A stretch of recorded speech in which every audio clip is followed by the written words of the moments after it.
नमस्कार साथियों, पूरे देश के लिए 2023 और 2024 राजनीतिक रूप से बेहद महत्वपूर्ण साल हैं। वैसे तो हर साल हमारे देश में इलेक्शन होते रहते हैं, लेकिन 2023 में 9 राज्यों में चुनाव होने हैं। इनमें मध्य प्रदेश, राजस्थान और छत्तीसगढ़ भी शामिल हैं, जहां इस साल के अंत में चुनाव होंगे। इन तीनों राज्यों में से राजस्थान एक ऐसा राज्य है जहां हर 5 साल में सरकार बदलती रही है। मध्य प्रदेश और छत्तीसगढ़ में तो 15 साल तक बीजेपी सत्ता में रही, लेकिन 2018 के चुनाव में तीनों राज्यों में कांग्रेस ने ऐतिहासिक जीत हासिल की थी। इन 3 में से मध्य प्रदेश उसके हाथ से निकल गया। बैकग्राउंड आप लोग जानते हैं, ज्योतिरादित्य सिंधिया की बगावत ने मध्य प्रदेश में कमलनाथ सरकार गिरा दी, लेकिन राजस्थान और छत्तीसगढ़ बचाने में कांग्रेस कामयाब रही। 2023 का चुनाव कांग्रेस और बीजेपी दोनों के लिए बहुत ही अहम चुनाव है। तीनों ही राज्यों में मुकाबला भी कांग्रेस और बीजेपी के बीच ही रहा है और इस बार भी इन्हीं दोनों के बीच होगा। बड़ा सवाल है, क्या कांग्रेस छत्तीसगढ़ में दोबारा सरकार बनाने में कामयाब होगी? छत्तीसगढ़ की हवा फिलहाल तो मुख्यमंत्री भूपेश बघेल के खिलाफ है और उसकी वजह है प्रदेश के युवाओं का गुस्सा। इसके अलावा दूसरा बड़ा कारण है कांग्रेस के अंदर जारी सिर फुटव्वल पर अगले वीडियो में बात करेंगे।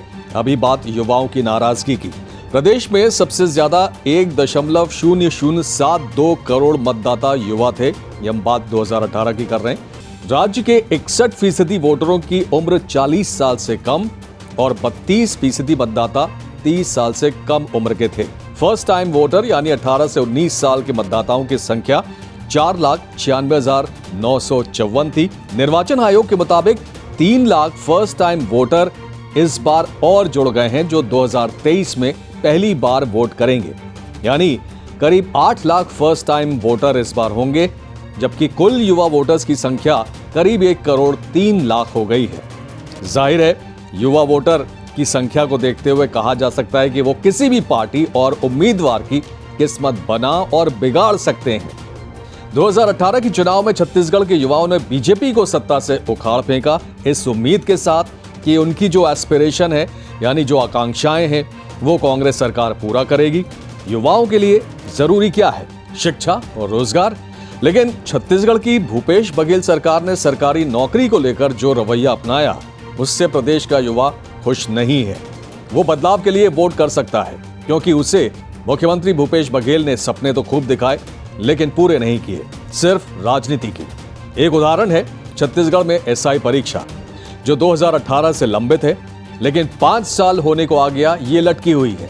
कभी कोरोना के नाम पर, कभी प्रशासनिक कारणों से, कभी कानूनी कारणों से ये भर्ती लटकती रही और आज भी लटकी हुई है। बड़ी मुश्किलों में प्री परीक्षा की तारीख निकली, लेकिन परीक्षा नहीं हो पाई क्योंकि आरक्षण का मामला आ गया। अब 12 जनवरी को राष्ट्रीय युवा दिवस पर सीएम भूपेश बघेल ने एसआई के 971 पदों के लिए प्री परीक्षा कराने का ऐलान किया है। सरकार की ओर से मैं निर्देशित करे हूँ विभाग के अधिकारी मल्ल कि पुलिस विभाग के सब इंस्पेक्टर के प्रीलिम्स के भर्ती की प्रक्रिया तत्काल प्रारंभ करे के आदेश में दे हूँ, जिसमें 971 पद भरे जाए। आज ये अवसर में बस अटके आप सब धन्यवाद। दोस्तों, मुख्यमंत्री जी ने तो ऐलान कर दिया, लेकिन इसका नोटिफिकेशन कब आएगा ये भी देखना होगा। क्या ये सिर्फ युवा दिवस पर युवाओं को खुश करने के लिए किया गया ऐलान है या वाकई भूपेश बघेल गंभीर हैं? ये बहुत जल्द साफ हो जाएगा। लेकिन बघेल सरकार ने आरक्षण का जो पासा फेंका है, उसमें क्या एसआई भर्ती का पेंच नहीं फंसेगा? ये भी बड़ा सवाल है। बघेल सरकार के 76% आरक्षण के दांव को आने वाले चुनाव में वोट बटोरने की कोशिश के तौर पर देखा जा रहा है।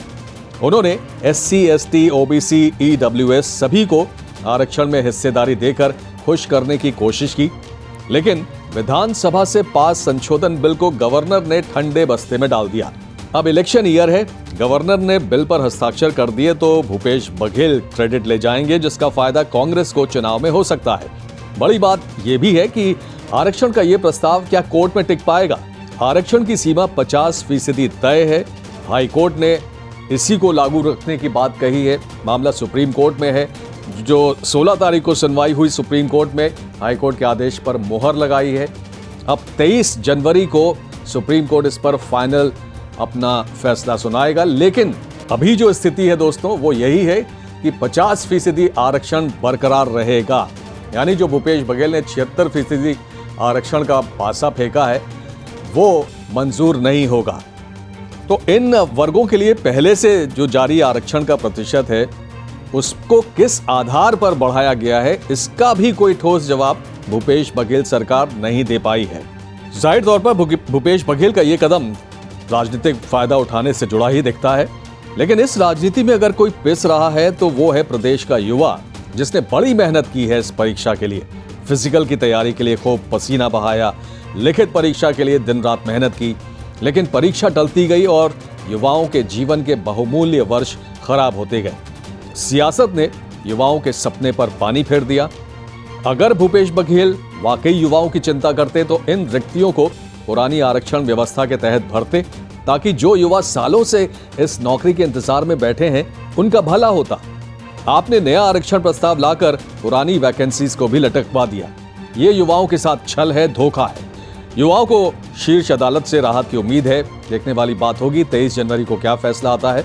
दोस्तों, एसआई परीक्षा तो एक उदाहरण था। ऐसी बहुत सारी सरकारी भर्तियां हैं जो लटकी हुई हैं। इसका खामियाजा कांग्रेस को उठाना पड़ सकता है। भूपेश बघेल लाख दावा कर लें कि उन्होंने भर्ती की कोशिश की, लेकिन केंद्र ने रोड़ा लगा दिया तो भी वो युवाओं को मूर्ख नहीं बना पाएंगे। सवाल यही है कि आपने इतने साल इंतजार क्यों किया?